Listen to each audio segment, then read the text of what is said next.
سورۃ فاتحہ کا پڑھنا، 7 قرآن مجید کا کم از کم 3 آیت کا پڑھنا، قرات کرنا، یہ انفرادی نماز ہے۔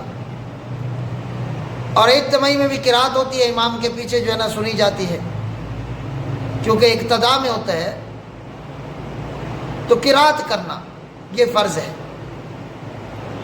رکوع کرنا، جھکنا، جھک کے رکوع کرنا، اب کم از کم 1 مرتبہ رکوع کے اندر تسبیح کا کہنا، اتنا دیر جھکنا۔ اب رکوع کرنا یہ بھی فرض ہے۔ دونوں سجدے کرنا،